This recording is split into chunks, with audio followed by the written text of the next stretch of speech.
¿Cómo están? Buenas noches. Bienvenidos a Día D. Usted ha escuchado durante toda la semana el caso de Solsiret Rodríguez, pero nosotros aquí en Día D debemos decir que durante los 3 años y medio que Carlos y Rosario Rodríguez buscaron a su hija, Angélica Villegas, de Día D, estuvo al lado de ellos. Ellos el viernes se reencontraron con su hija. Y es un eufemismo porque en realidad a Carlos y a Rosario le entregaron partes de Solsiret, partes de su cuerpo maltratado, descuartizado. Esas partes con las que su asesina convivió durante los 3 años y medio que Carlos y Rosario imploraban, mendigaban justicia. Aquí en Día D, Carlos le rogó, por favor, ministro del Interior, recíbame aunque sea 1 minuto para hablar del caso de mi hija. Y lo que recibieron a cambio fue un trato inhumano, un trato indigno. Empezando por ese suboficial de la policía, Pastor Bocángel, que le dijo, mi amplia experiencia me dice, cuando intentaron sentar la denuncia, es que su hija está con la cabeza caliente, con otro se fue. Y así empezó este vía crucis de ir entre despachos y oficinas de policías y fiscales que no hicieron su trabajo, que actuaron con indolencia, con lenidad, que maltrataron y revictimizaron a Solsiret y a sus padres. Porque lo que ha quedado demostrado con el caso de Solsiret Rodríguez, que el sistema no cree en las mujeres, no le da crédito a su palabra. Y eso es lo que pasó en este caso.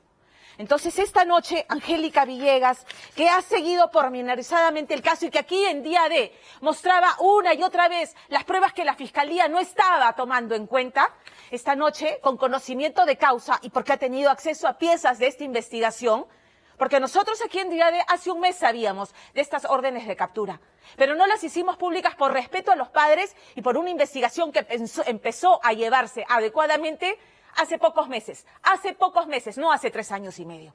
Entonces esta noche Angélica Villegas sí le va a decir cuáles son las causas que llevan a pensar, a sentar el móvil de este crimen. Y por primera vez un medio ingresa al lugar donde Solsiret fue asesinada y descuartizada. El informe es completo y es de Angélica Villegas.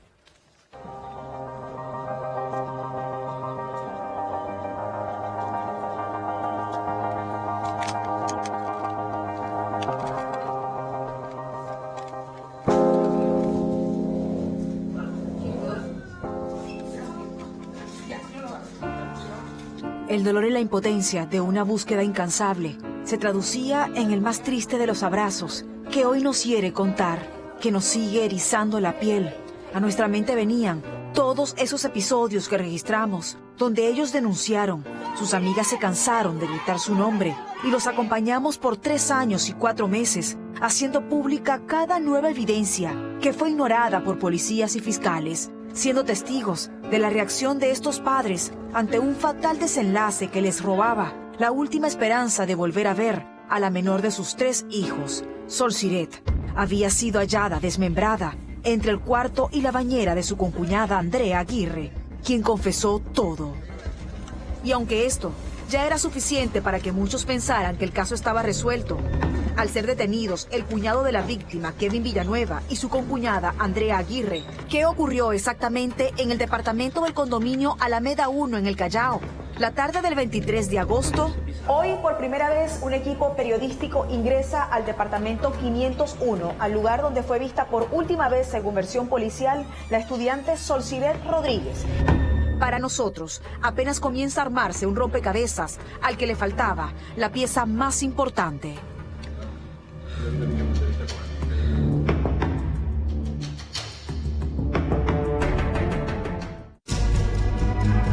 El último viernes, en vísperas de una audiencia de prisión preventiva, Alexander Villanueva, ex suegro de la víctima y padre de los gemelos Kevin y Brian, acusados del crimen de la estudiante Solsiret Rodríguez, nos abría las puertas de un lugar que se convirtió en un misterio por casi 4 años. ¿El cuarto de quién? Ahorita de Brian. De Brian. De número estaba Kevin acá.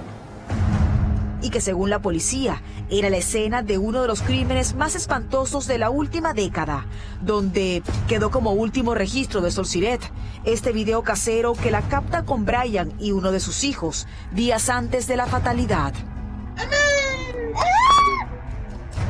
Sí, la vida y todos los días así, la meto bien, como el chino y me disfrazé.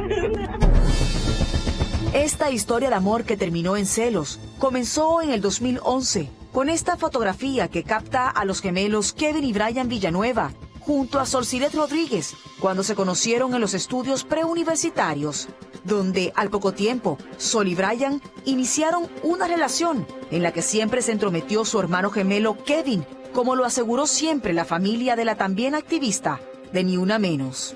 Mi hija me comentaba que él era celoso, ¿no? Y tenía celos de su propio hermano. Por ejemplo, que cuando estaban los tres juntos, Brian la abrazaba más o la sacaba de ahí.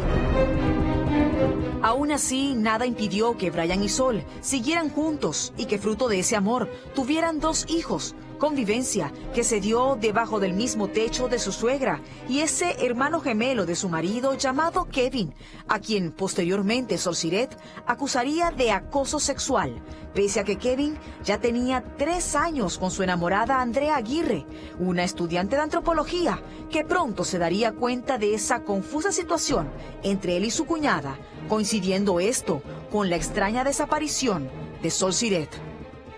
Y es que precisamente aquel 23 de agosto del 2016, según la versión policial, ella estaba en compañía de su concuñada Andrea Aguirre y de los 2 pequeños. Los niños habrían estado en la parte de arriba, ya que este es un apartamento dúplex, pero ellas se habrían visto por última vez acá en esta cocina. Para aquel entonces, los padres de Sol nos contaban que se enteraron de la desaparición de ella por su marido Brian, quien les indicó que no estaba en la casa cuando Sol desapareció, pero aún así reportó esto como un abandono de hogar, lo cual no cabía en la cabeza de los progenitores, quienes estaban seguros que la estudiante no iba a dejar a sus hijos, por lo que intentando comunicarse con ella, se dieron cuenta que alguien más respondía en su nombre, en vista que usaban términos distintos a los empleados por la activista, lo cual terminaría por levantarle sospechas cuando detectaron que el teléfono de Sol, de su marido y de su cuñado Kevin permanecían en la casa donde todos vivían tras la desaparición, estando seguros que algo escondía la familia política de la estudiante de sociología, razón por la cual nos pidieron abrir la computadora de ella, en vista que el Ministerio Público la había descartado como evidencia y ellos presentían que algo encontrarían. Un ratito ya.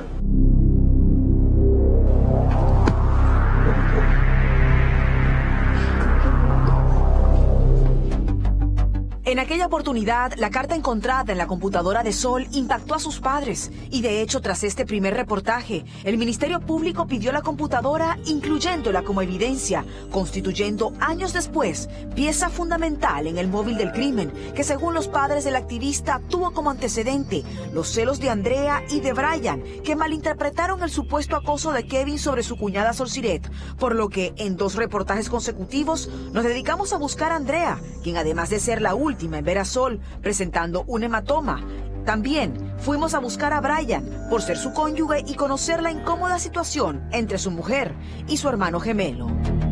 Yo no sé qué pasó con Sol. Sol nunca habló conmigo de frente, o siquiera habló por teléfono, solamente mandó un mensaje. Pero tú sabes que según la policía, en el registro de llamadas que hay, el teléfono de Sol siempre ha estado en tu casa. Claro, Entonces, ¿cómo es que te escribió? Eso es lo que recién he visto. Pues eso, o sea, lo que revela la investigación, o sea, también es nuevo para mí. Algo ocasionó que ella desapareciera. Y quizás tomaste venganza, te pregunto. No, no es así. Yo no sé qué piensa la gente que yo soy un maldito, un criminal.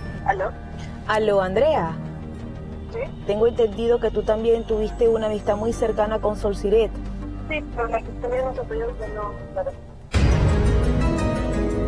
Todo este hermetismo venía acompañado de informes policiales erróneos y 2 fiscales que no hicieron nada, hasta que en un tercer reportaje revelamos que el teléfono de Sol y su marido Brian se habían comunicado 6 minutos a mes y medio de la ausencia de ella, llegando así el 2020 sin novedad, manteniendo un contacto casi diario con el padre de Sol, quien hace un mes nos informó que el caso tenía un nuevo fiscal llamado Jimmy Mancilla, quien ya había abierto investigación contra la concuñada de su hija, Andrea, y el cuñado de la joven Kevin, por estar presuntamente vinculados con la desaparición, lo cual confirmamos con este documento que tuvimos desde un principio, donde el fiscal solicitaba la detención preliminar, aprobada por un juez, esperando a que finalmente el 14 de febrero capturaran a la expareja de enamorados. ¿Cuál ¿Cuáles eran los elementos que vinculaban a Andrea Aguirre con la desaparición de su concuñada? La voz de una mujer que en nombre de Sol pedía cancelar su línea telefónica a 2 meses de la extraña ausencia terminaría delatándola. Esa persona llama casi llorando que quiere cancelar la línea porque le han robado el equipo. Cada madre o padre conoce la voz de sus hijos y definitivamente coincidimos con mi esposo que no era la voz de mi hija. De acuerdo a este documento judicial, había algo más que involucraba a los acusados, pues en un primer registro de llamadas se evidencia que Kevin y Andrea se comunican continuamente luego de que Sol desaparece. Además, en un segundo informe telefónico, el celular de Kevin aparece en Magdalena del Mar en horas de la madrugada, un día después de los hechos, exactamente en las cercanías de una casa donde iba a estar Sol, horas antes de lo ocurrido. Y según la apreciación judicial, esto lo habría hecho para despistar sobre los últimos pasos del estudiante, dejando entrever que se había ido de fiesta, descubriendo nosotros algo peor.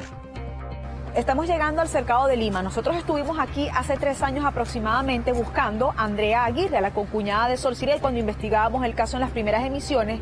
Y es que precisamente acá, en esta casa con numeral 510, es donde ella vive. Pero más allá de ser el lugar donde ella habita, es donde, según la referencia policial, 3 días después de la desaparición de Sol Siret, desinstala el chip de teléfono de Sol Siret y lo instala en el teléfono de ella. Un mes después de esta desaparición, Andrea vuelve a activar el teléfono, pero en Miraflores, conectándose en las redes sociales de Sol. Ahora la familia de Sol entiende por qué nunca respondía a los mensajes, dejándolos en visto en los últimos días. Y ahora recuerdan este mensaje de un grupo de WhatsApp donde estaba el estudiante y en el que parecían predecir lo que en un futuro se descubriría. Yo pensé que estabas en una bolsa negra en un descampado en Cieneguilla. No, estoy completita. Con todo lo recopilado por la fiscalía, Andrea no tuvo salida y el martes terminó confesando que juraba haber asesinado a Sol Siret por accidente para defender a los hijos del estudiante de una supuesta golpiza que ésta les daba, y que tras cometer el crimen se había puesto tan nerviosa que llamó a su enamorado Kevin para que le ayudara a esconder el cuerpo, y que éste lo habría descuartizado escondiéndolo en una mochila dentro del escaparate de su cuarto, para posteriormente dárselo a ella, quien convivió con los restos de Sol por 3 años y medio, conllevando a que el último martes la policía y el Ministerio Público se dirigieran a la vivienda de Andrea, verificando un macabro hallazgo. Bolsa polietileno color negro, son 2 bolsas pues, ya, conteniendo una cabeza humana, ya, con tejido blando. En los traslados policiales, Kevin negaba tener vinculación. Lo cierto es que Andrea Aguirre, por su experiencia en antropología, mantuvo momificada la cabeza de Sol Siret, que metió en un tupper dentro de su bañera, como quien conserva un trofeo, y el resto del cuerpo lo metió en una bolsa de pan que escondería en su escaparate, teniendo todo este tiempo la sangre tan fría como para seguir de contacto en las redes de su víctima y colgar fotos de comida, sonriente. Andrea indica pues que el que habría hecho el desmembramiento habría sido el ahora detenido Kevin, y que él se había encargado de ocultar todas las partes del cuerpo. Pero las entregó incompletas, ¿no? Porque si faltan algunas otras partes del cuerpo, ¿quién las tiene? Tendríamos que indicar pues o entender que es Kevin. Pues ella vivía en esa casa sola, nadie se percató de que ahí habían restos. Vive sola en el 4º piso, sí, se ha verificado, tiene una habitación y un baño. Debajo de esto, en el 3º, viven sus padres, pero que indicaron que sus padres no subían pues a esta habitación. Con esto ya teníamos una parte de la versión que nos permitía reconstruir el crimen desde el lugar de los hechos. Con el pasar de las investigaciones y de los interrogatorios, Andrea Aguirre terminó confesando que en realidad aquel día ellas tuvieron una discusión, y esta discusión se proyecta hacia el área del cuarto donde Andrea convivía con Kevin. Fíjense, esta es la parte donde la discusión se habría dado entre las 2 mujeres, y lo que Andrea ha indicado a la policía es que cuando forcejean en este punto, ella aprovecha un descuido de Sol, quien está acá, porque hasta acá se desplaza la discusión, e impacta a Sol en su cabeza acá en el lavamanos y posteriormente con uno de estos 2 objetos. Esta versión de Andrea no era nada convincente, ya que además se cercioró de cambiar las paredes y el piso del cuarto donde dice haber asesinado a Sol, y posteriormente el análisis de los peritos la desmentiría, ya que concluían que era un crimen con saña. Hemos concordado de que sí existe un trauma óseo en esta región frontal. ¿Ese trauma es por accidente o una caída de un cuarto piso, como lo refirió Andrea? No, esta lesión viene de arriba hacia abajo. A esta persona, alguien ha tenido que golpearla. Acá ha habido todo un trauma post-mortem, o sea, un desastillamiento, ¿no? Como querer desaparecer toda la evidencia, ¿no? El objeto con el que creen que fue asesinada Sol pudo ser un martillo o un bate, y ya la policía incluyó en la investigación a Yolanda, madre de los gemelos Villanueva, quien según el registro recibió una llamada de la asesina confesa, Andrea, 2 horas después de los hechos, coincidiendo con el momento en que, según la acusada, Kevin ya seccionaba el cuerpo de su cuñada Sol, momento para el cual, según lo manifestado por Andrea, llegaba a la casa Franco, hermano de los gemelos, donde además se revela que Yolanda se comunica con su hijo Kevin y luego con su otro hijo Brian, produciéndose continuas llamadas. ¿Sabían todos lo que había ocurrido? Ante esto, fuimos al domicilio de ellos, constatando que Brian, quien no fue visto en la semana, estaba siendo interrogado y no podía declarar, pero su padre sí respondió nuestras dudas. Si en un lugar se registra un conato de violencia, se van a encontrar elementos desordenados, va a haber sangre. La madre de sus hijos, que es quien vive en el apartamento, porque tenemos entendido que usted vive fuera, ¿no se percató de que había ocurrido algo extraño en casa? Porque aquí fue el crimen.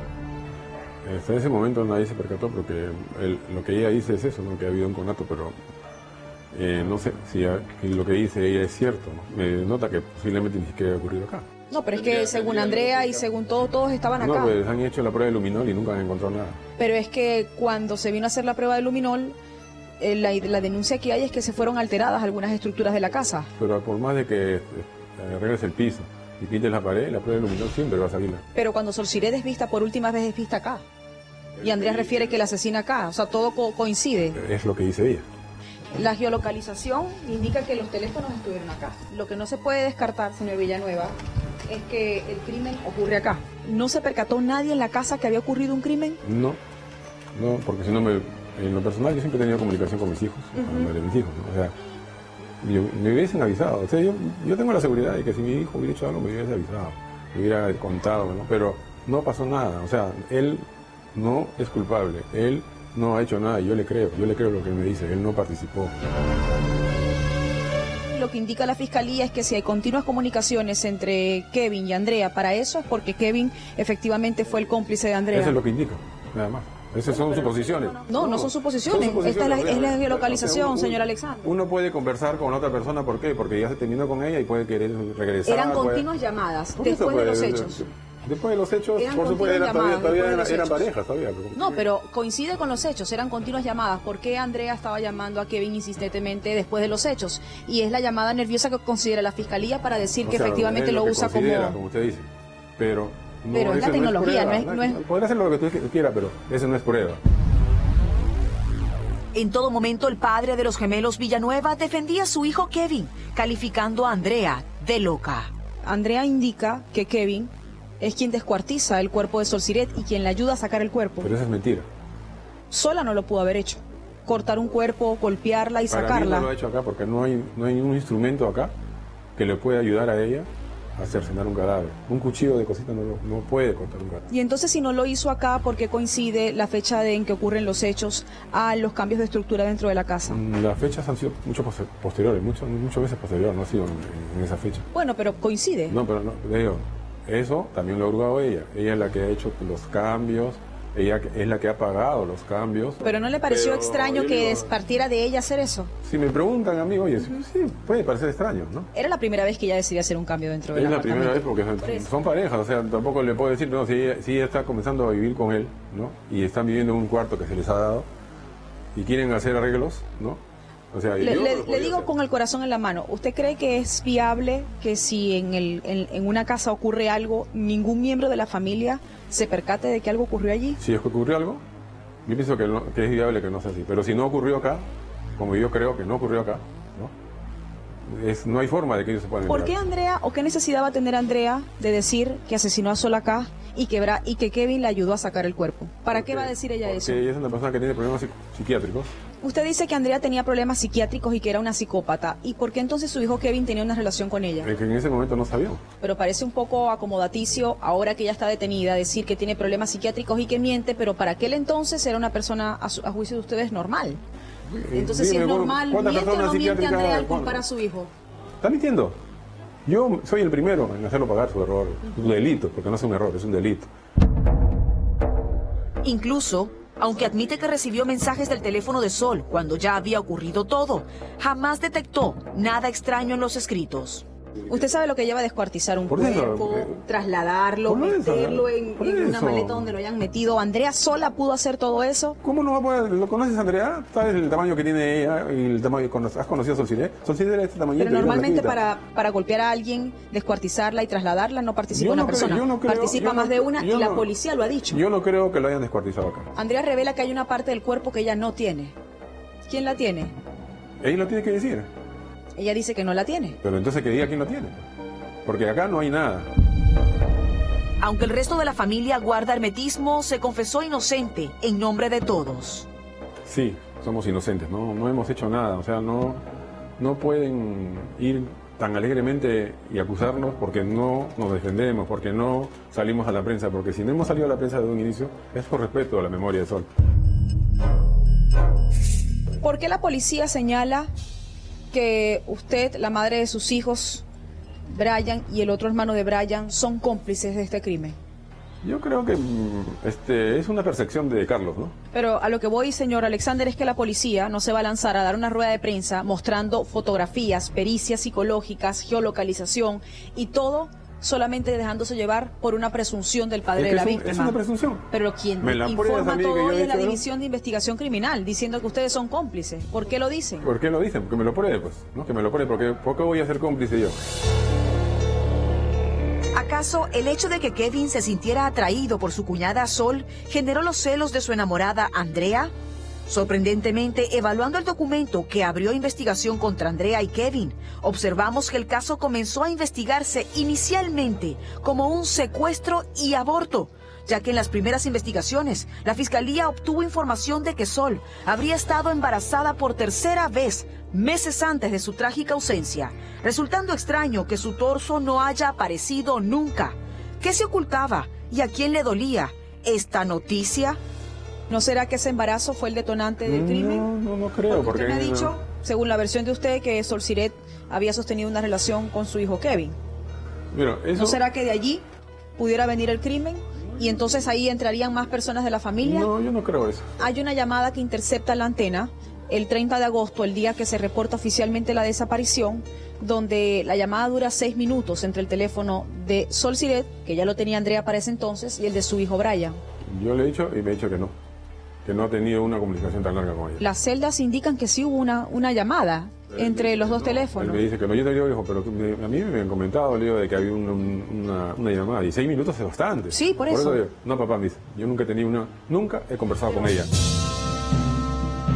Todo era muy confuso y quisimos profundizar. Si en algún momento Brian no se sintió molesto porque su hermano se entrometió en la relación de él y Sol, y quizás eso pudiera ser el antecedente de todo. ¿No pudiéramos pensar que su hijo Kevin, por el hecho de que son gemelos, encubre a su hermano Brian? No, para nada. Es más, Kevin le está diciendo, le manda a decir ahorita donde está detenido de que confíe en él, que él no ha hecho nada. Finalmente, el viernes, el Poder Judicial dictó prisión preventiva para la expareja de enamorados. Y mientras duran las investigaciones al entorno de los gemelos, los hijos de Sol fueron dados en custodia temporal a sus abuelos maternos, donde después de casi 4 años, luego de tanto buscarla hasta encontrarla, los padres de Sol Siret al fin pudieron darle cristiana sepultura ayer, teniendo ahora dónde llorarla. Pero su drama continúa porque este caso aún tiene muchos vacíos que pudieron evitarse si el caso de Sol se hubiese asumido por los poderes del país sin esperar a que muriera para entonces usarlo como bandera. Que el caso de Sol Siret sirva para que de una vez por todas se accione en los casos de las 200 mujeres desaparecidas durante los últimos meses, que las autoridades las busquen y la justicia cumpla su trabajo como quien se preocupa por una hermana o por una hija. Por lo pronto, para nosotros, este rompecabezas apenas comienza a armarse.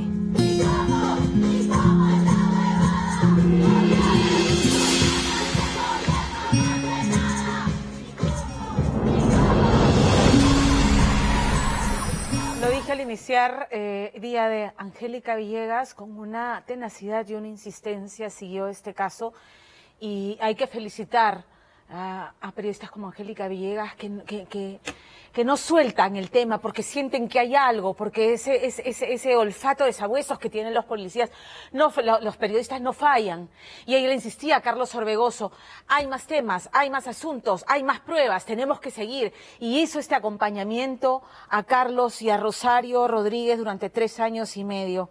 Y para ella, ni para día de, el caso se cierra con la detención de Andrea y de Kevin. Porque claramente aquí hay más elementos por investigar y por supuesto que nosotros y Angélica Villegas seguirá tras ellos. Yo solamente quiero comentar un par de cosas respecto a este caso, porque a Carlos y a Rosario, la ministra de la Mujer y al ministro del Interior les pidieron disculpas públicas. Con seguridad han sido disculpas muy sentidas, pero yo me pregunto de qué les sirve a un par de padres con el corazón destrozado como ellos estas disculpas tardías, cuando lo que recibieron, cuando rogaban por atención en su caso, recibieron un trato indigno, recibieron un remedo de investigación, y eso es cruel y inhumano. Yo estoy segura que a Carlos y a Rosario, con quien estuve esta semana y con el corazón estrujado, les hubiera servido mucho más saber que el Ministerio de la Mujer y el Ministerio del Interior ya se hubieran preocupado por implementar el Registro Nacional de Información de Personas Desaparecidas. Se creó hace 17 años, y esto es lo que llena de rabia. Hace 17 años se creó este registro que debía centralizar y organizar en una base de datos organizada, estructurada, unificada, todo el tema de las personas desaparecidas y aquellas que ya habían sido encontradas. Y no ha pasado nada. Y tampoco ha pasado nada, y habría servido de consuelo para otros 158 padres, como Rosario y como Carlos, de personas desaparecidas solamente en enero de este año, de que se hubiera implementado ya el protocolo para casos de desaparición de mujeres víctimas de violencia. Fue aprobado en el 2018 y los ministros debieron haber presentado inmediatamente después, en 60 días, ya el régimen para ponerlo en práctica. Eso tampoco ha ocurrido. Entonces, las disculpas sentidas, sin duda, son palabras vacías si no están acompañadas de actos concretos, ¿no es cierto? Este protocolo, ¿qué es lo que señalaba? Que no es necesario que transcurran 24 horas desde que se sabe de la desaparición de una persona para atender la denuncia, y que además, una vez que se atiende, actuar así, sobre la marcha, no como lo hizo este policía, Pastor Bocángel. Yo quiero saber qué va a pasar con Pastor Bocángel. Yo quiero saber qué va a pasar, y no solamente yo, Carlos y Rosario, con estos fiscales que pasearon las pruebas, que no hicieron su trabajo. Finalmente, un dato que es escalofriante y es de la Defensoría del Pueblo. 10% de las 166 víctimas de feminicidios registrados el año pasado fueron inicialmente reportados como desaparecidos. Entonces, ¿qué pasó con estas 17 mujeres? No se aplicó ninguno de estos protocolos de los que estoy hablando ahora. Entonces, disculpas, gracias, las sienten con seguridad, pero no me sirven de nada. Pónganse a hacer su trabajo, señores ministros. Cambiamos de tema. Hay que convenir que cuando el amor, y estoy segura que usted coincide en esto conmigo, cuando el amor se acaba en una pareja de padres, definitivamente no se extingue el amor que estos padres sienten por sus hijos. Sin duda, José Enrique Marcelo quiere a sus hijos, como los quiere también Natalie Coveñas. Lo que pasa es que, en este caso, será un juez quien deba determinar con quién de los dos padres la integridad física y emocional de sus hijos estará mejor protegida, porque José Enrique y Natalie están enfrascados en una batalla judicial por la tenencia de sus hijos, y él la acusa a ella de que es una mala madre, de que es violenta, y ella denuncia esta noche que el estilo de vida de José Enrique pone en peligro a sus hijos. La relación entre ambos, se imaginarán, fue una relación tortuosa, de idas y venidas. Natalie dice que perdonó muchas cosas del padre de sus hijos, hasta que un buen día descubrió esta doble vida que él llevaba y que llevaba además registrada pormenorizadamente en su teléfono celular. Un teléfono celular que se convirtió en la bitácora de su activa vida sexual con mujeres, muchas de ellas desconocidas, pero algunos rostros muy familiares. Y estamos hablando, por ejemplo, de la ginecóloga de Natalie, de la empleada del hogar de Natalie, de compañeras de trabajo de José Enrique. La verdad es que imagínense ustedes la sorpresa, el estupor de Natalie al descubrir esto. Entonces, esta noche lo que ella hace, y entienda que esto es un acto desesperado, que no hay ningún padre, ninguna madre que quiere salir en televisión a exponer sus miserias, y que cuando llegan a la televisión lo hacen como un acto desesperado. Entonces, esta noche Natalie exhibe todas estas pruebas para que el juez que está viendo el caso entienda de lo que está acusando ella a su esposo, de ser un pervertido, un promiscuo y un adicto al sexo, en buena cuenta. Fernando Díaz en el reportaje.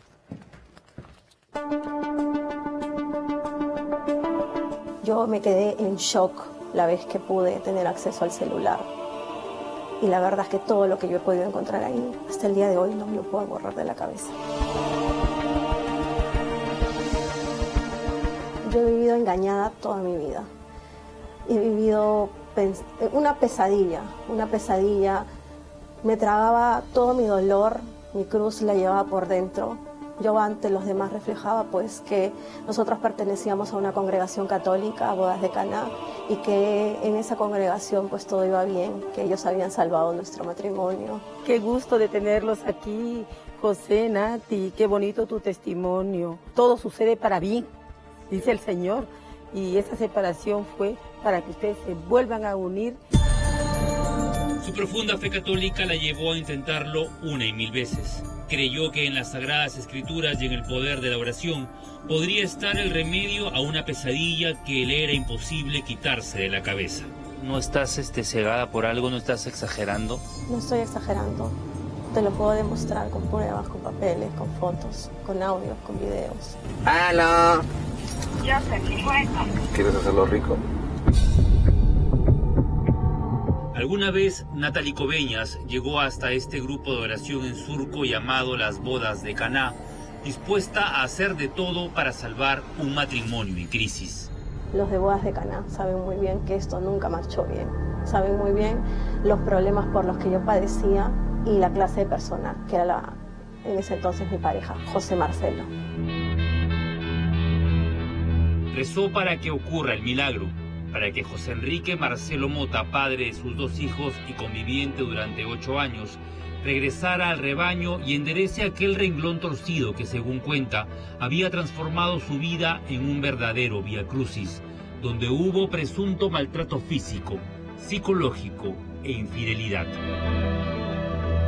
Tanto fue mi amor, o tan poco fue mi amor hacia mí, que yo he aceptado tantas cosas y he pasado por alto tantas faltas de respeto. Tal fue la manera en que él me maltrató psicológicamente que yo realmente me creía una mujer menos que él. Dicen que en una relación de pareja la opinión de terceros sale sobrando, pero desde mayo del año pasado, Natalie Coveñas, maquilladora profesional, enfrenta una batalla legal contra su ex conviviente por la tenencia de sus hijos. Según esta mujer, el empresario José Enrique Marcelo Mota ha pedido la tenencia exclusiva de 2 pequeños de 7 y 4 años que, según Natalie, correrían serio peligro junto a su padre. Yo no podría dejar que él se lleve a mis hijos un fin de semana, porque él es una persona que está enferma. Pero ¿cuál es el motivo para que Natalie Coveñas impida que José Enrique Marcelo pueda llevarse a sus hijos fuera de casa? Él tiene un problema de adicción al sexo, a alto nivel. Los miedos de Natalie tienen rostro, voz y cuerpo de mujer. Una galería de alto contenido sexual, fotos y videollamadas donde el protagonista no solo es su exmarido, sino también mujeres que ella conocía. no tiene ningún, como se dice, filtro de meterse ni siquiera con personas, con mujeres de su mismo vínculo sanguíneo. Entonces voy a tomar mi pastillita azul, entonces. El día 12 de marzo, a las 11 de la mañana, se masturba con mi ginecóloga. A las 12 se masturba con mi empleada. A la 1 se masturba con la empleada de la mamá. Videollamadas, todos son videollamadas. Entonces, ¿de qué persona estamos hablando? Si se supone, él todo el tiempo me decía que se iba a trabajar. Madre, tú me hablas y ya me pones arrecho, ¿Cuál es la respuesta de José Enrique Marcelo Mota ante tamaña acusación? Buenos días, con el señor José Marcelo. Creo que no se encuentra, pero déjeme llamar al teléfono.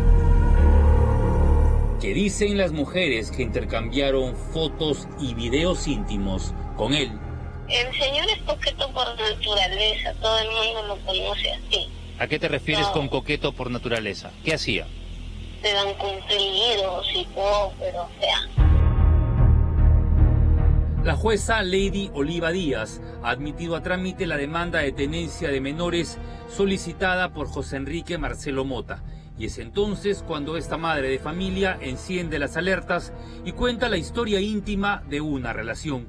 Nacida en el 2008, año en que José Enrique Marcelo salió en las noticias, pues había sido víctima de un sonado secuestro.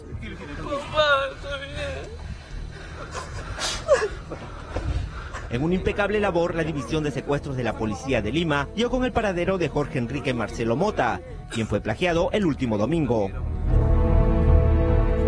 Los noticieros de televisión reportaron el rescate del hijo de un acaudalado empresario. Sin embargo, los diarios contaban que el presunto secuestro del joven estudiante José Marcelo se había producido en un nightclub llamado Las Boquitas de Huaral.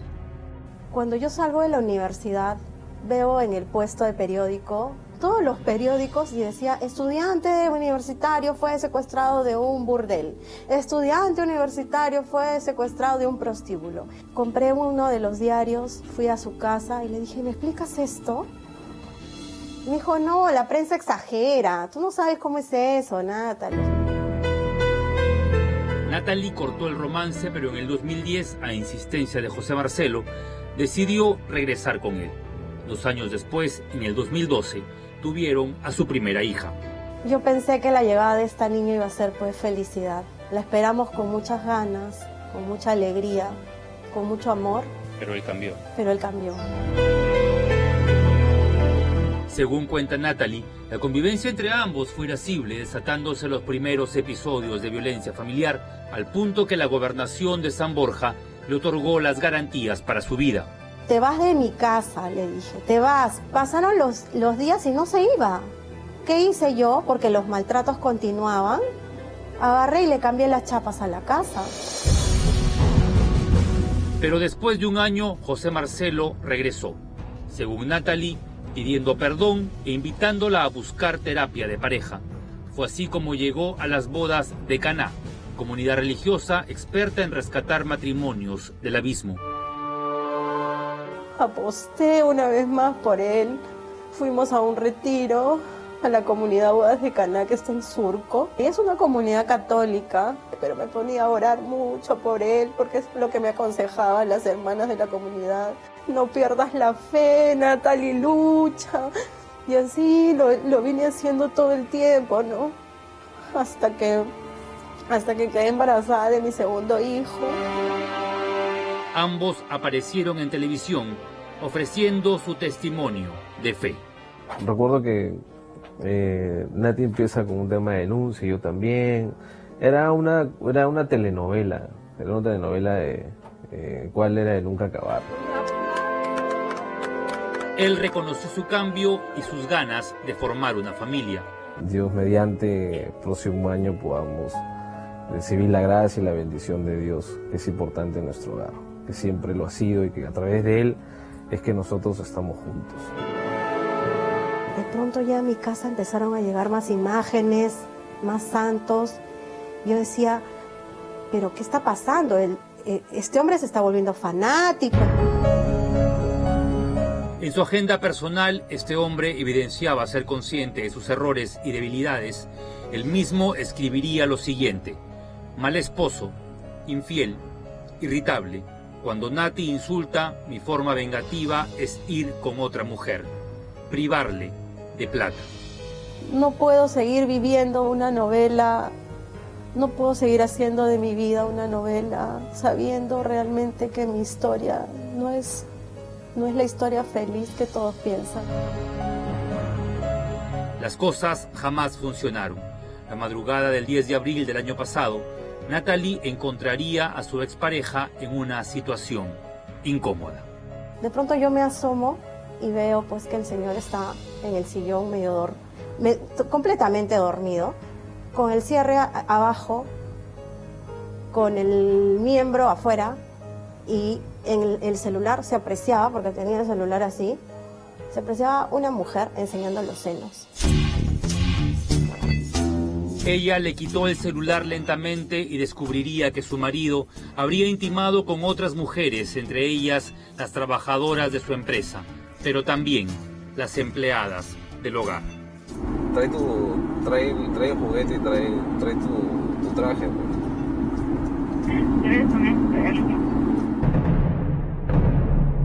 Pero lo que más le sorprendió fue encontrar en esta lista a su ginecóloga. Yo hasta el día de hoy me pregunto en qué momento mi ginecóloga y José de pronto son una pareja. Lamentablemente en ese catálogo está usted. Ella me comentó que usted era una suerte de ginecóloga con ella. No. Yo he tenido en sí una relación con el señor Marcelo, pero cuando después me entero que no, que seguía con ella, o que había un problema legal con sus hijos o algo así, yo decidí separarme por completo de él y casualmente lo tengo bloqueado absolutamente de todo. Al darse cuenta que no tenía el celular consigo, la violenta reacción de José Marcelo no se habría hecho esperar.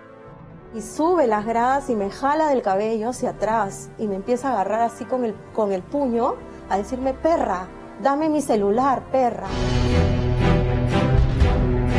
El 7 de mayo del 2019, el maquillaje se desvaneció. Era imposible guardar las apariencias. Natalie y sus hijos se marcharon de la casa. El celular lo he entregado yo al Poder Judicial como prueba. He pedido que levanten el secreto de las comunicaciones. El celular ha sido de él y todo lo que contiene es lo que él hacía, es su día a día. Ya, pero escúchame, pero cómprate las botitas mágicas. A Natalie Coveñas le resulta inadmisible que el octavo juzgado de familia de Lima haya admitido la demanda de tenencia exclusiva presentada por José Marcelo, cuya conducta sexual, según esta mujer, podría atentar contra la integridad de sus hijos. No es que vea a los niños. Él puede venir a ver a los niños, como te digo, a mi casa. El tema es que yo no quiero que se los lleve. Yo no los puedo dejar a solas con este señor. Nosotros tratamos de recoger la versión de José Enrique Marcelo. Lo buscamos en su trabajo, en su casa y hasta en la casa de sus padres, pero nadie nos dio razón de él. Luego nos llamó ofreciéndonos una entrevista con su abogado, promesa que jamás cumplió.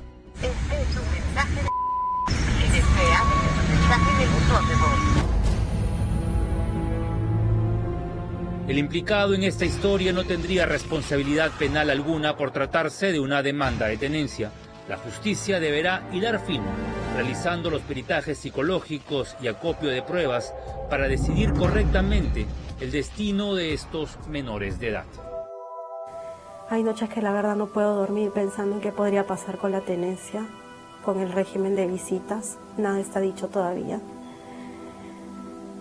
Y por supuesto que ya soy una mujer sumamente desconfiada ahora. Con todo lo que ha pasado, no puedo confiar en nadie. ¿Aguantaste mucho? He aguantado mucho, sí.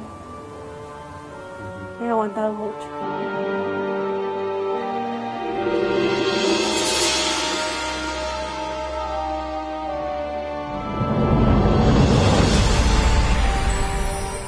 La lógica nos dice que y en realidad no la lógica, porque siempre el fin último en un proceso como este es proteger a estas criaturas. Sin duda hay un papá que los quiere y que tiene todo el derecho de estar con ellos y de tener un régimen de visitas. Pero luego de la denuncia que ha hecho Natalie, pues habría que hacer todas las pericias psicológicas necesarias para realmente determinar dónde esa integridad emocional y física va a estar mejor protegida. Humildemente creemos que es con la mamá y se debería establecer un régimen de visitas para el padre. Será el juez quien lo decida. Pero la verdad es que los niños tienen derecho a disfrutar del papá y de la mamá. Y un juez a determinar dónde ellos estarán mejor protegidos. Así que las cosas claras, que se actúen las pericias necesarias que especialistas hay para el tema, pero que el caso no demore. Vamos a cambiar de tema, a uno que nos toca absolutamente a todos. O sea, la delincuencia, la inseguridad ciudadana es transversal. Ocurre en San Isidro, en Miraflores, en San Juan del Lurigancho, en Los Olivos. Y mientras eso ocurre, está este entredicho, ¿no?, entre el ministro del Interior, Carlos Morán, y el presidente de la República, que le enmienda la plana. Le quito los policías, el resguardo policial a los congresistas. Ojo que el Congreso ni siquiera se ha instalado, pero ya se lanzó la propuesta del presidente, dijo, no, un momentito, solamente una propuesta. En fin, la cosa es que mientras están en eso en el Ejecutivo, los limeños estamos literalmente arrinconados. Porque la delincuencia está cada vez más avesada. Van armados, en moto, te tocan la ventana, te apuntan y lo que tú tengas en ese momento se los tienes que entregar. O se suben, como ocurrió esta semana, en menos de 24 horas, 2 asaltos del mismo tipo. Delincuentes armados se suben a una unidad de transporte público, apuntan a los pasajeros que no les queda otra que entregar las cosas que tienen y el que se resiste lo matan. Y a un pasajero lo mataron así hoy día. Y como les decía, en San Isidro, en Miraflores, a plena luz del día, Caraballo, San Juan del Lurigancho, lo reportamos a diario. La inseguridad ciudadana, ya lo dije, es transversal. Te matan por un celular. El sicariato, nosotros lo veíamos como bien ajeno, ¿no? Ah, cosas de cárteles de la droga en Colombia, en México. Lo reportamos a diario aquí en los noticieros, ¿no? Se contratan delincuentes armados, ¿quiénes? Las mafias de construcción civil, las mafias de las drogas en el Callao, ¿no? Las mafias que manejan el tema de la prostitución o la microcomercialización de drogas. Y bueno, así estamos. Entonces nosotros nos preguntamos, antes que estar peleándose frente a cámaras, mostrando que no hay un plan claro desde el Ejecutivo para combatir la inseguridad ciudadana, esperemos que en lo que resta del mes ya el ministro Carlos Morán, antes de presentarse al Congreso de la República, porque lo va a tener que hacer, nos diga a todos los peruanos cuál es la estrategia para combatir este fenómeno que nos tiene francamente hasta acá. Vamos con el reportaje de Lorena Ormeño.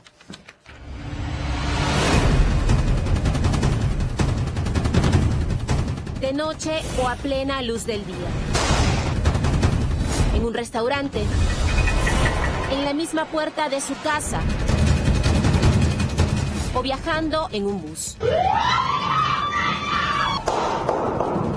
Delincuentes asesinando nuestra tranquilidad a punta de pistola. Esta noche en Día D, situaciones desesperadas, medidas desesperadas. Es hora de que el ejército se sume a esta lucha contra la delincuencia.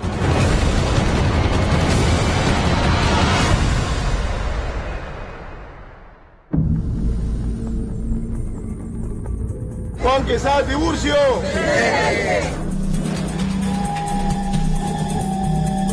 Tenía 4 hijos y 6 nietos y según su familia ya no necesitaba trabajar. Sin embargo, Juan Quesada Tiburcio estaba acostumbrado a estar activo.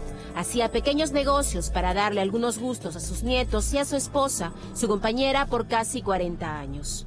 Lo que pasó es injusto. Ahí a trabajar, regresaba para su casa lo que sucedió. Pero nadie pensaba esto. Y él nunca estaba enfermo, nada, trabajaba para sus hijos. Pero ahorita lo que nosotros pedimos, justicia, señorita. El día de su muerte salió contento a cerrar un pequeño negocio y ya estaba de regreso a su casa en San Juan de Miraflores. El día lunes era una mañana normal para Juan Quesada, que regresaba a su casa para almorzar con su esposa y sus hijos. Sin embargo, mientras iba en un bus como este, 2 hombres armados subieron. Él se encontraba sentado con otra persona al costado y simplemente decidió que le robaran. Levantó las manos y esperó a que lo bolsiquearan. Sin embargo, su vecino, otra víctima, decidió sacar un arma y la desgracia se desató. agarró la cintura y empezaba a buscarle al mismo. Y él llegó al segundo que me robaba era a mí. Porque como yo estaba sentado, ya me estaba ganando. Ahí así que planté el error de ganar, y planté el ganado, ya el de adelante, ya. Ahí sale el disparo, escucha y pum. Y esa bala se le llegó al cerebro de mi hermano, a la cabeza, y pasó por el sentido, ¿no? Eso fue. Pero vamos acá, ¿cómo lleva ese vigilante en tanta gente que hay un micro, lleva 30, 20, 40 personas? Saca el arma, señorita. Pudo haber muerto muchas personas. Juan Quesada recibió un disparo en el rostro y otro en el estómago. No sobrevivió. El pasajero que sacó su revólver quedó detenido, pero de los dos delincuentes, según las víctimas con acento venezolano, no hay rastros. Así, apenas unas horas después, pero esta vez en San Martín de Porres, otro bus de transporte público fue asaltado a balazos. Aprovechando que un pasajero bajaba, arma en mano, un delincuente subió al vehículo y dando golpes con la cacha de la pistola, inició el atraco. De pronto, contra el tráfico aparece un cómplice en moto, llevando a otro ladrón, que sube y juntos atacan a una pasajera que, aterrada, comienza a gritar.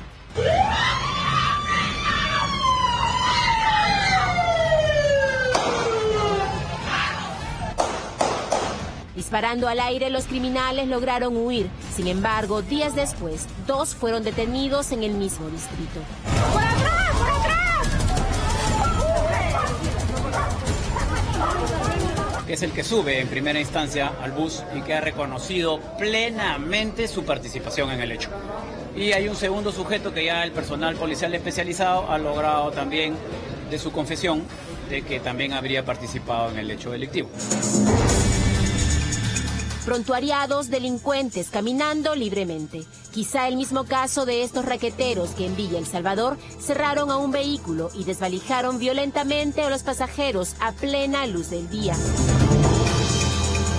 O estos otros que por robar una maleta y una bolsa de compras no temen apuntar al pecho de un vecino de Magdalena que esperaba que le abran la puerta de su edificio. Solo esta semana, bandas armadas asaltaron 2 bancos en menos de 24 horas. Uno en Villa María del Triunfo y otro el miércoles en La Molina. 5 horas después, pero esta vez en el distrito de San Miguel, delincuentes fuertemente armados le robaron a la dueña de esta casa. ¿Quién es? La exministra de Educación, Flor Pablo. Ella se encontraba conversando con una persona afuera cuando de pronto apareció un auto Audi con 4 sujetos armados que los encañonaron y les quitaron todo, incluido su anillo de matrimonio. También le arrancaron la llave del auto del acompañante y la lanzaron hacia un jardín para evitar que los pueda perseguir. Todo ocurrió en menos de 2 minutos. Este violento robo ocurrió horas después que el Ejecutivo anunciara que insistirá en reducir la seguridad de los nuevos congresistas, los ministros y otros funcionarios, medida que había sido desestimada por el jefe de Estado. Un acuerdo adoptado esta mañana es que todo el Consejo de Ministros en pleno va a dejar de hacer uso de sus unidades vehiculares denominadas seguidoras. Esta medida no es contra nadie, sino a favor de la ciudadanía. Y no es solo congresistas, es para jueces, para fiscales, autoridades políticas. Todo eso tiene que revisarse, hacer una revisión consensuada como estamos haciéndola y vamos a proponer. La iniciativa sigue en pie. Yo no me siento desautorizado. Así dicen, recuperarán 5.500 policías, pues evalúan además que las Fuerzas Armadas participen de la seguridad interna, pero solo resguardando los activos críticos de la nación, es decir, hospitales, ministerios o hidroeléctricas. Para algunos esto no es suficiente. Si sale el ejército, dicen, debería patrullar las calles e incluso han elaborado un proyecto de ley para el nuevo Congreso. El problema es que no hay policías, entonces, al no existir policías y tenemos unas fuerzas armadas, la Marina, la FAP, el Ejército, y no nos encontramos en tiempo de guerra, yo estoy seguro que esos militares van a querer colaborar en la lucha contra el crimen. Vamos a presentarlo en marzo a la Comisión de Defensa para poder rebatir esta problemática que tiene el país de la delincuencia, esta ola de criminalidad, la situación de los ciudadanos, que hoy en día viene una situación de terror en todos los distritos de Lima, en las zonas más exclusivas de Perú roban. Entonces es un problema que ya traspasó todo. el primer punto de agenda de este Parlamento. No es la reforma electoral, no es la reforma judicial, es la lucha contra el crimen. Carlomagno Chacón, alcalde de Magdalena, admite que su distrito no es un punto rojo en el índice de criminalidad, como lo son San Juan del Lurigancho o Villa El Salvador. Sin embargo, sabe que hoy está en el radio de las sangrientas bandas que buscan víctimas de alto perfil y que primero disparan y luego roban. Así dice, con delincuentes más sangrientos, todo el país está en riesgo, más cuando faltan policías. Al igual que en algún momento, hace muchos años, nació el serenazgo para ayudar a la policía, y todos los opinólogos salieron a decir, ¿cómo es posible que un sereno apoye a un policía, ¿no? A una persona con arma? Hoy en día, la criminalidad de hoy exige de que haya un nuevo actor. Ese actor es el ejército, ¿no? El ejército tiene que salir a las calles a patrullar bajo la dirección de la policía, con ayuda del serenazgo, pero salir a patrullar. Entonces, si tienes miedo de que el militar salga con el tanque, con la metralleta y mate, bueno, que salga primero sin armas. Que salga y se pare en las esquinas de manera disuasoria, de manera intimidatoria. El distrito que quiere acoger esta propuesta, a través de un convenio, a través de una solicitud, simplemente en cada distrito. Y el distrito que no quiere hacerlo, no lo hace. Y es que hoy, hasta ir a comprar para el lonche, es una misión de riesgo. Así le ocurrió a los clientes y trabajadores de esta tienda en Los Olivos. Yo estaba acá pagando, el joven ya me había dado mi vuelta, ya me lo había guardado. Y todo de frente, colgaron, en la punta.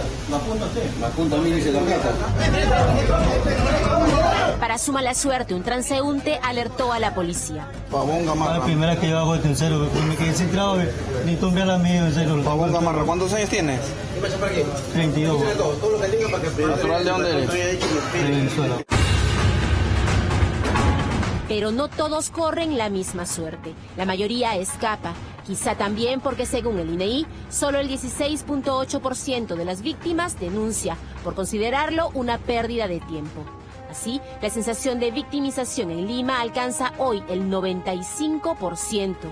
En este escenario, este proyecto de ley está en manos de Acción Popular, la bancada más numerosa del Congreso. Pero no solo ellos lo tienen en agenda, Alianza para el Progreso también. Señores, estamos en emergencia, estamos en una guerra contra la delincuencia, una guerra contra el crimen organizado. Por lo tanto, el Ejército, la Marina, la Aviación, la gente más capacitada de la Fuerza Armada, por un tiempo perentorio, no para toda la vida, por 2 o 3 años, apoye no solamente los activos críticos, sino apoye a la Policía Nacional en las calles. Sin embargo, la propuesta sigue siendo controvertida. ¿Podría un militar entrenado para la guerra responder proporcionalmente ante un civil? Seguramente hay que seguir capacitándolas, seguramente hay que entrenarlas, pero si nosotros solamente destinamos a las fuerzas policiales el cuidado de las calles, lamentablemente esto va a seguir increciendo. El general del Ejército en retiro, Roberto Quiabra, coincide en que la policía está perdiendo la guerra contra la delincuencia. Sin embargo, para él, sacar al Ejército es la última carta. El serenazgo se creó cuando la policía se dedicaba a la subversión y no habían efectivos. En una delincuencia armada, ¿cómo puedes tener tus serenos no armados? Yo pregunto, ¿por qué no armamos a los serenos con armas no letales? La gente lo que pide es presencia policial. Pregunto, ¿hay patrullaje integrado? ¿Hay el patrullaje integrado con los serenos? No hay. Las motos son empleadas como un arma. Acaba de verse cómo asaltan como nueva modalidad los micros. Viene una moto, baja el de atrás, sube un micro, asalta y se ve en la moto. ¿Por qué no disponemos que en la moto solamente exista el conductor y sin parrillero? Se opusieron. O sea, no queremos, pues. O sea, no queremos armar con armas no letales a los serenos. No queremos que las motos solamente sean manejadas por una persona. ¿Y quiere sacar a los soldados? O sea, ahora sí nos acordamos del soldado. Soldado del Perú, sálvame. Para Quiabra, el Ejército eternamente olvidado no es la respuesta. Quizás sí, una lucha mixta, la formación de una policía militar, como existió en los años 70. Entonces yo tengo una propuesta, que sea el comando conjunto el que dirija las operaciones. Entonces en el comando conjunto se debe haber una subjefatura de Estado Mayor que vea los temas de orden interno, los temas de seguridad interna, como minería ilegal, narcotráfico y seguridad ciudadana, bajo el comando del comando conjunto, con un jefe de Estado Mayor de Frente Interno. Eso es diferente. Y formando en las unidades militares brigadas de policía militar. Eso es diferente, porque la brigada de policía militar serían hombres instruidos, entrenados y equipados para tareas puntuales de seguridad ciudadana. Eso es diferente que sacar ahorita a los soldados. Sin embargo, dice, solo será un paliativo sin políticas a largo plazo en educación y valores. Lo cierto es que hoy la delincuencia la emprende a balazos contra el ciudadano desarmado, con déficit de agentes policiales y serenos desprotegidos, como en Ate, que con casi 800.000 habitantes solo tiene asignado a su serenazgo 15 policías divididos en 3 turnos. El sereno pues no goza de ningún arma ni goza de autoridad. Simplemente actúan muchas veces excediéndose en su función, ¿no? Y logrando muchas veces capturar hasta con arma de fuego, exponiendo su vida en ese afán de defender a la comunidad. ¿Pero usted cree que eso debería cambiar? ¿Deberían darle algún estatus y poder tener, digamos, armas no letales o mínimamente letales? Yo creo que no se trata tanto de armas, sino darle la autoridad necesaria. Vemos a diario cómo los serenos, los fiscalizadores, los supervisores de tránsito son agredidos y no hay una sanción real para esas personas. Entonces hay que investirlos de algún tipo de autoridad, ¿no? Y con un castigo penal que le corresponda. Así las cosas, para usted, ¿cuál es la solución? Ya en 2015 se debatió el uso de las Fuerzas Armadas en la seguridad interna. Entonces el 87% de peruanos estaba de acuerdo. 5 años después, buscamos toda la semana una entrevista con la policía para conocer su estrategia contra el crimen, pero se negaron.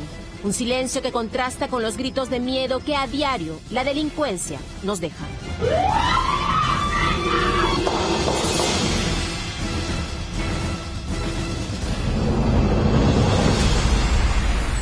Nos vamos a la pausa y va a ser breve y el programa sigue muy potente. Regresamos, ustedes se acordarán que el año pasado el sacerdote Luis Eduardo Ayala Falla fue denunciado por tocamientos indebidos. El caso ha dado un giro sorprendente. Este caso está judicializado, pero lo que ha encontrado, lo que ha conseguido Richard Apolo esta semana, de verdad que le da un giro al tema y con eso vamos a regresar. Y también con el potrillo, Alejandro Fernández, que lanza nuevo disco, absolutamente esas rancheras cortavenas para agarrarse a tequilazos toda la noche. Con eso vamos a regresar aquí en Día D. Pero antes tenemos un mensaje muy importante para ustedes. A ver, que te pida la clave de tu celular y que te diga, es porque te estoy cuidando, porque te quiero. A ver, que te diga, no, esa falda está muy cortita, ese short mejor no cámbiate, porque amor, te estoy protegiendo para que en la calle no te miran, no te digan cosas. O que te esté llamando cada 5 minutos cuando tú te vas. Oye amor, me voy con unas amigas y a cada rato te está llamando, que dónde está, que quién estás. Él dice que te está cuidando. Ojo, no. Esas son señales de que estás con un hombre controlador. Y si hoy te controla, mañana podría haber violencia. Identifica las señales de alerta para llevar una relación sana y sin violencia. Y... Quédese en Día D.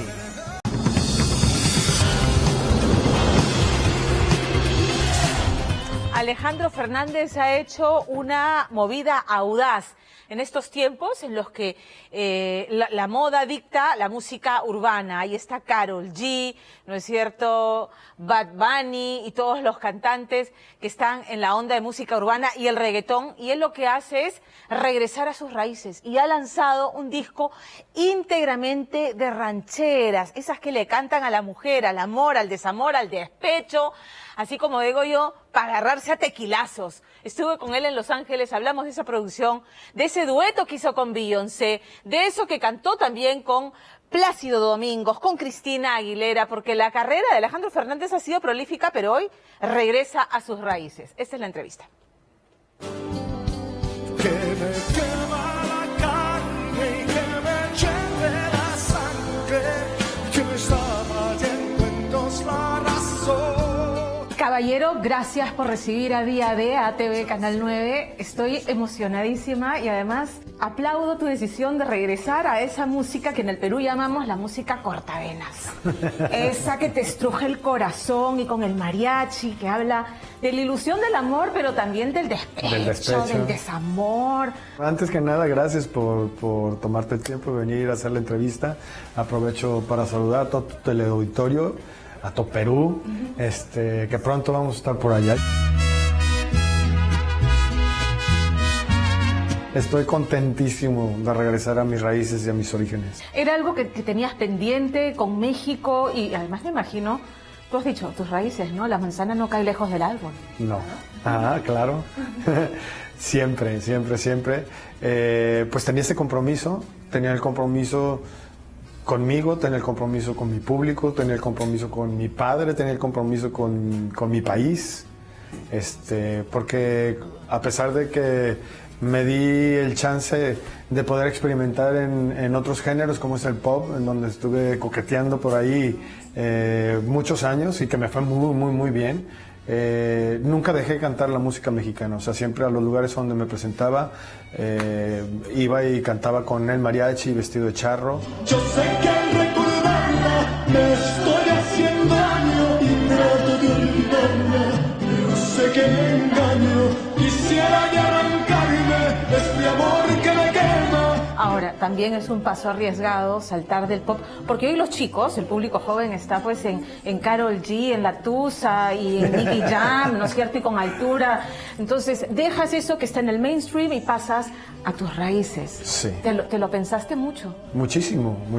Yo te digo, o sea, no lo hice por convicción. Empezaron a surgir muchísimos cantantes nuevos y yo me sentí como en medio de la nada. Dije, ¿qué estoy haciendo? Me voy a dedicar a lo mío. Es el spotlight, sí, mío, me voy a dedicar a lo mío. Por apellido, por linaje, eso es lo tuyo, ¿no? ¿O no? Digo. Pues, no es como que me toque, pero sí lo he peleado. Lo he peleado. No es como que me toque por herencia. Lo he peleado. No, por mérito propio, yo lo sé. Yo lo he peleado y he hecho mi mejor esfuerzo por ganar y conquistar el cariño del público. Por el día que llegaste a mi vida, paloma querida, me puse a brindar. Hay dueto con tu papá, y eso nos enteramos hoy. Habrá dueto con Alex, tu hijo, que además sigue los pasos. Mira el ciclo, ¿no? La historia se repite. Sí. Y curiosamente, canta igual que yo, se parece muchísimo a mí, o sea... Pero le está yendo muy bien. Yo pensé que iba a ser como un contra para él, pero le fue muy bien. Se está acercando mucho a mi papá, lo está aconsejando mucho mi papá. Está haciendo él su propio equipo. Yo no me quiero meter muchísimo porque yo cuando yo decidí hacer mis cosas, mi papá lo respetó y me dejó.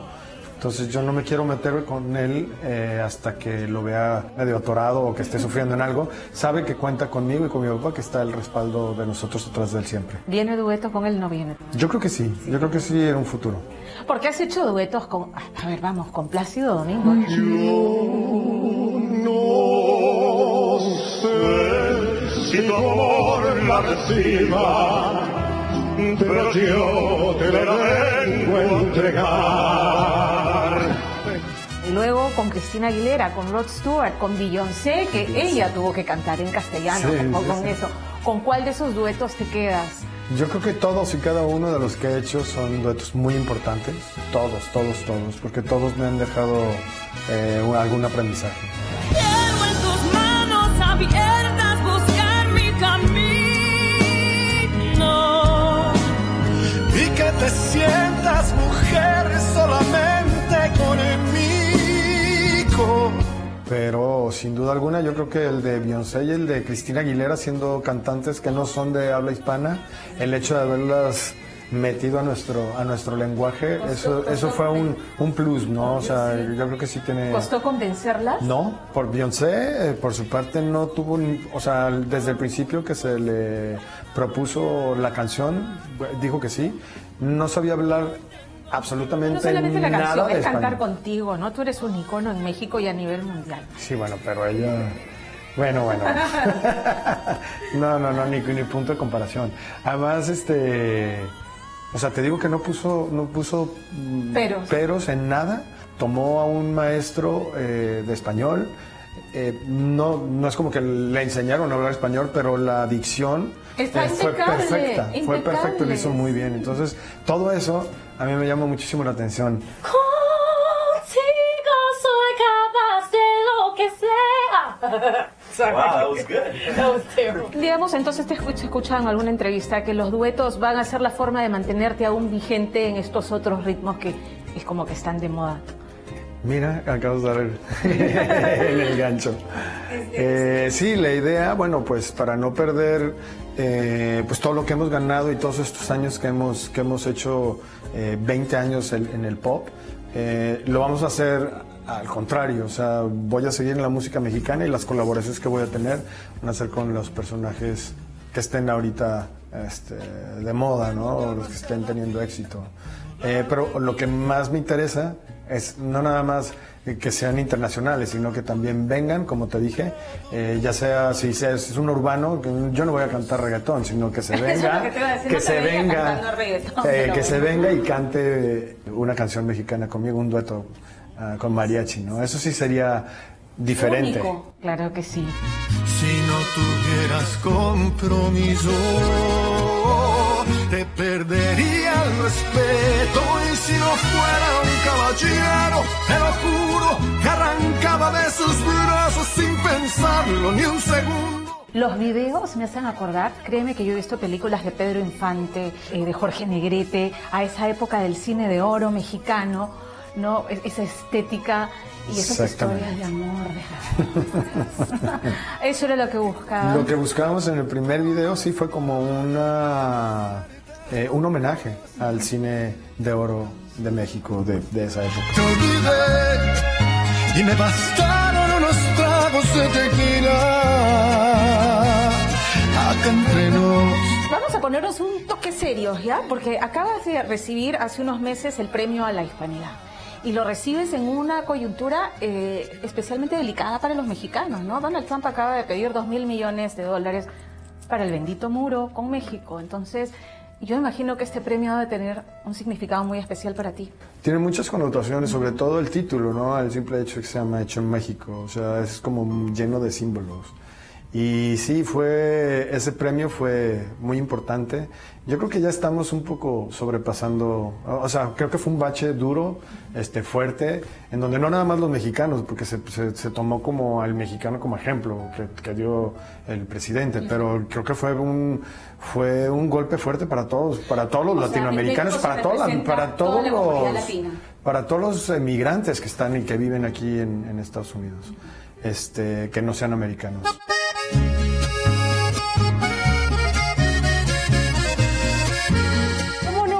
De cómo las fans peruanas se quedaron pues con los crespos hechos esperando tu concierto hace 2 años y lamentablemente se canceló. ¿Será esta la oportunidad de que vayas además a cantar mariachi? No, por supuesto, claro que sí. Toca las peruanas. No, sí, seguro. Tengo muchísimas ganas de presentarme en Perú. Las veces que he estado ahí me han tratado de maravilla y creo que, si no me equivoco... Te diste el saltito de Bolivia a Machu Picchu. Exactamente. Tu cuenta sí, las fotos de a Machu Picchu sí, no podía ver, sí, claro. Y la pasé increíble. Es un lugar impresionante. Un gustazo haberte conocido, Alejandro. Muchísimas gracias. Mi error más grande fue lo mucho que te amé. Yo hoy te pido disculpas si ya dije que jamás podría olvidarte, que siempre te iba a amar. De gira, esperemos que se abra la fecha aquí en Perú, que es lo que espera su club de fans. 12 millones de vistas tiene ya el videoclip de Caballero. Entrevéalo porque de verdad está bien linda la canción. Nos vamos a la pausa aquí en Día y te vamos a regresar para comentar lo que ocurrió esta tarde en Plaza Norte. El pánico se desató, se hablaba de que se había desatado una balacera en el centro comercial y en realidad se trató de una gresca entre colombianos y venezolanos. Todos los detalles aquí al volver en Día D. Antes, mensaje de nuestro auspiciador. Muchachos, ya empiezan las clases y si aún no has forrado tus cuadernos y libros, está la solución con Inti Forromatic desglosable. Todo va a ser más rápido, seguro y fácil. Te olvidas de las tijeras, de las cuchillas, solo tienes que desenrollar el forro, desglosar y listo. Además viene con cintas adhesivas y con index tabs, que son unos modernos separadores gratis. Ya lo sabes, Inti Forromatic desglosable te hace la vida más fácil. Nos vamos a la pausa aquí en Día de y volvemos. Esta tarde, literalmente, se desató el pánico en el centro comercial Plaza Norte. Una gresca desatada, y ahí están las imágenes de la gente que estaba a esa hora de la tarde, el centro comercial lleno de familias, ¿no? Niños, padres, todos corren sin saber exactamente qué es lo que había pasado. Se hablaba incluso que se había desatado una balacera, cuando en realidad lo que pasó es una Gresca entre extranjeros, provocando esta situación de alarma. Ciudadanos de nacionalidad colombiana y venezolana se enfrentaron al interior de este centro comercial con arma blanca. El director general de Orden de Seguridad de la Policía Nacional aclaró que el incidente que ocurrió al interior del centro comercial Plaza Norte se trató de una pelea entre ciudadanos colombianos y venezolanos y que al menos hay 2 detenidos que fueron trasladados de inmediato a la comisaría de Independencia. Como decía, se habló de una balacera, ¿no? Y en algunos de los videos se escucha, hay balas, y la gente corre despavorida buscando dónde ponerse, digamos, en un lugar seguro, no expuesto. Bueno, se ha descartado la balacera. Está confirmado que los detenidos portaban armas blancas y el caso se está investigando. Por su parte, el centro comercial también emitió un comunicado en el que señalan que la policía hizo el seguimiento a 2 personas que se habrían refugiado en el centro comercial, lo que ocasionó el rumor de una balacera que nunca ocurrió. Las personas fueron detenidas por los efectivos policiales, volviendo todas las cosas a la normalidad. Uno de ellos se ha detenido a 2 colombianos, un venezolano, uno de ellos sacó un cuchillo y ahí tenemos, vamos a escuchar un poco estas imágenes. Se encontró con un arma blanca en mano, ¿ya? Ay, grábala acá. ¿Cuál es tu apellido? Chávez Manrique. ¿Qué nacionalidad eres tú? Colombiano. ¿Ah? De Colombia. De Colombia, ya tenemos 2 colombianos acá. Lo bueno es que en este caso un centro comercial en un día domingo lleno de usuarios, ¿no es cierto? La policía ingresó, actuó y la situación inmediatamente fue puesta bajo control. Así que eso es lo que ocurrió esta tarde en Plaza Norte. Nosotros hacemos una pausa y volvemos para comentarles 2 casos que nosotros seguimos aquí en Día D y que han tenido finalmente un cierre importante. Con esto volvemos. Queremos compartir con ustedes porque en Día de nosotros no abandonamos los casos y estas noticias tienen que ver precisamente con la casi conclusión de los mismos. Nosotros denunciamos aquí el caso del asesinato de Ruth Puertas. Les contamos el caso de esta chica a la que su madre apenas pudo reconocer por la vincha que llevaba en el pelo porque la habían asesinado a quemarropa y uno de los disparos le cayó en la cara, dejándola destrozada. Un drama tremendo y la familia señalaba a Cristian Alberto Sánchez Coico, alias Pericles. De hecho, Angélica Villegas siguió el caso y logró la confesión de este sujeto que había huido para Bolivia. Bueno, finalmente Pericles ha sido capturado en Argentina y estamos esperando la extradición. Primer caso. Y segundo caso, narramos aquí este drama tremendo de una madre de familia que denunciaba que su hija había sido violentada sexualmente por su propio padre. Y Richard Apolo consiguió que este sujeto también confesara como si fuera... en una conversación en la que Richard iba haciendo una pregunta tras otra, el sujeto termina confesando que sí, pues, que violó a su propia hija. Rafael Rafo Flores terminó siendo ya detenido por la División de Investigación de Secuestros de la Policía Nacional, que ha hecho bien su trabajo y que finalmente lo ha detenido. ¿Qué les puedo decir? Son cosas que nos llenan de satisfacción. Richard, Angélica, Lorena, Percy, Fernando, cuando hacen un caso, se lo apropian y van hasta el fondo y ponen los reflectores y eso es lo que les entregamos los domingos. Las autoridades están atentas, nos están viendo. Entonces, gracias por eso. Felicitaciones a la policía por el trabajo. Hasta el próximo domingo, minutos antes de las 10. Muy buenas noches.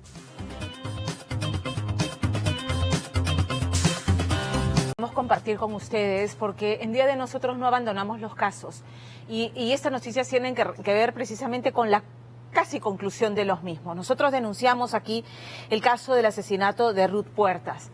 Les contamos el caso de esta chica a la que su madre apenas pudo reconocer por la vincha que llevaba en el pelo porque la habían asesinado a quemarropa y uno de los disparos le cayó en la cara, dejándola destrozada. Un drama tremendo y la familia señalaba a Cristian Alberto Sánchez